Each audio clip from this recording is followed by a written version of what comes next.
사순절 다섯째 주일 설교입니다.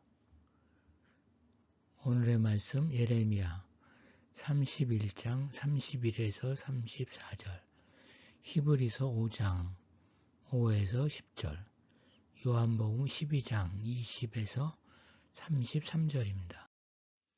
첫 번째 본문 예레미야 31장 31에서 34절입니다. 우리는 오늘 말씀에서 하나님과 예수님, 성령님 삼위일체께서 우리의 구원을 위해 심각한 기획회의를 하고 계시는 듯한 상상을 해봅니다. 하나님께서 문제점을 말씀하시고 실무는 예수께서 담당하시고 그 같은 상황에 대해서는 성령께서 사람들에게 설명하시는 일을 맡습니다. 누가 우리의 생명과 구원을 위해 모여서 의논을 하겠습니까? 삼위일체께서 우리를 위해 그 일을 하십니다. 그것도 말로만 때우는 식이 아니라 진정 그것을 할 수 있는 분들이 우리를 위해 머리를 싸매고 힘을 쏟고 계십니다. 상상할 수 없는 일이지만 우리를 위해 기꺼이 그렇게 하십니다. 우리의 구원은 하나님 아버지로부터 시작됩니다. 우리 구원을 위한 하나님의 오랜 동안의 노력의 말미에 하나님께서는 이제 새 언약이 필요하시다고 생각합니다. 그 이유는 이스라엘 백성을 아내로 남편처럼 신실하게 대했으나 그들이 하나님과 맺은 서약을 깼기 때문입니다. 모세 이후의 이스라엘 역사를 보면 이스라엘은 언약 규정 조항에 순종하는데 언제나 실패했었음을 보여줍니다. 여호와께서 강력한 구원의 능력으로서 그들을 애굽에서 건져내었음에도 불구하고 이들이 이 첫 번째 언약을 파기하고 말았기 때문에 이제 새로운 언약이 필요했습니다. 이 새 언약은 옛 언약과 다릅니다. 이스라엘의 율법 이행을 통한 언약의 준수는 실패했습니다. 이제는 다른 형식이 필요했습니다. 하나님은 마음을 변화시킴으로써 언약에 충성하도록 하는 방식을 택하셨습니다. 이제 여호와께서는 당신 백성의 내적인 성품의 변화를 주실 것이며 그렇게 해서 그들로 하여금 순종할 수 있도록 할 것임을 선언하십니다. 언약에 순종하기 위해서 필요한 일은 마음의 변화입니다. 이것은 율법을 마음에 새기는 것입니다. 언약에 순종하도록 하기 위해서는 마음이 변화되어야 하는데 그것은 성령의 역사로 말미암아 성도의 삶에 전인적이고도 획기적인 변화가 일어나게 될 것임을 암수합니다. 그리하여 이제는 모든 사람이 알게 될 것입니다. 제사장이나 선지자 등이 여호와를 알라고 가르칠 필요가 없게 될 것입니다. 하나님을 알고 그분과 체험적으로 교제하는 것이 외부의 지시나 가르침에 의존하지 않고 직접적으로 이루어질 수 있을 것입니다. 즉 죄사함을 통해 하나님의 자녀가 되었다는 확신과 더불어 성령의 역사로 말미암아 그 신령한 은혜를 체험함으로써 직접적으로 하나님과 교제하며 그분을 알게 된다는 것입니다. 그 암은 밀접한 관계에 있는 두 당사자 사이에서 볼 수 있는 깊고 친밀한 인격적 암입니다. 두 번째 본문 히브리서 5장 5에서 10절입니다. 우리의 구원은 예수님의 고통스러운 값비싼 대가를 치른 결과입니다. 예수께서는 고난을 통해 구속 사업을 완수하시고 그의 백성의 대제사장으로 완전하다는 인정을 하나님께로부터 받아 이제는 하나님 우편에 앉아 계십니다. 고난으로 순종함을 배워서라는 표현은 예수께서 고난을 통해 순종하게 되었다는 의미가 아니라 예수께서는 처음부터 하나님께 순종하였으며 순종의 과정 속에서 고난을 당하게 되었다는 의미입니다.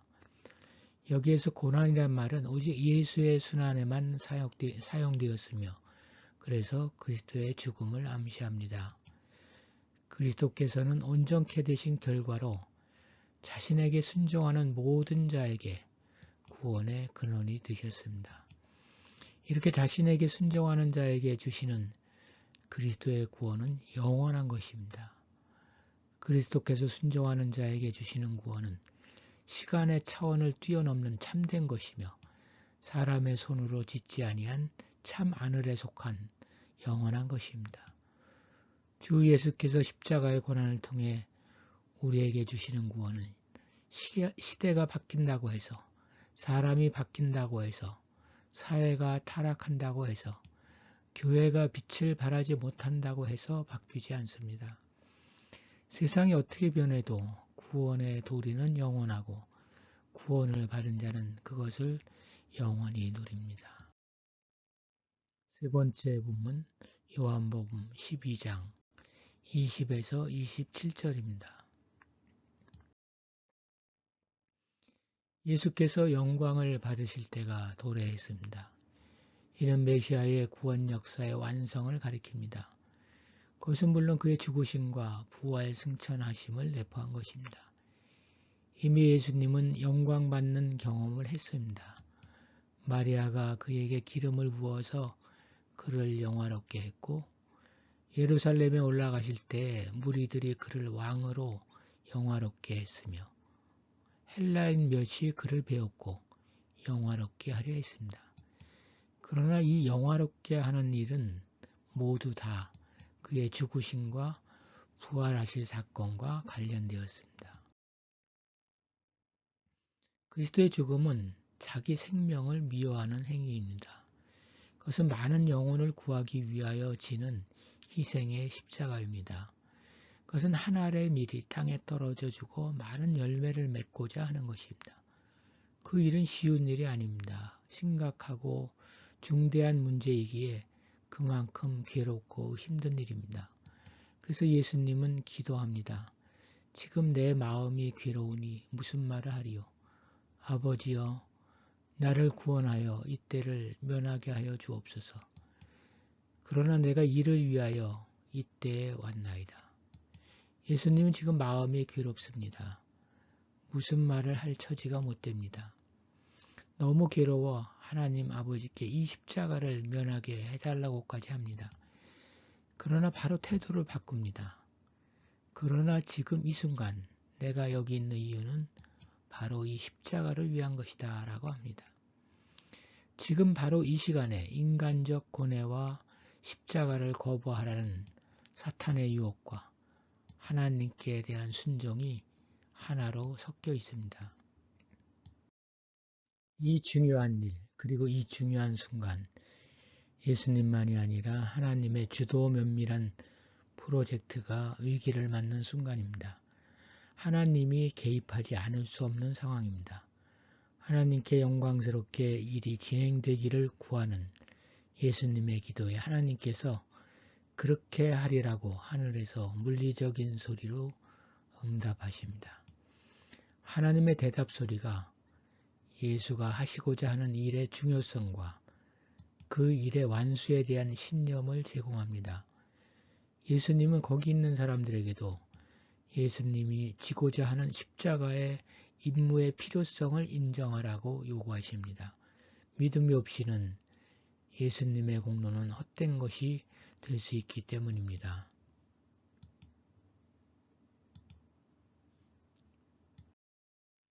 예수님은 자기가 곧 겪을 죽음에 대해 시사하십니다. 내가 땅에서 들리면 모든 사람을 내게로 이끌겠노라. 이것은 예수님께서 십자가에 높이 달리시어 못 박혀 죽으실 것을 가리킵니다.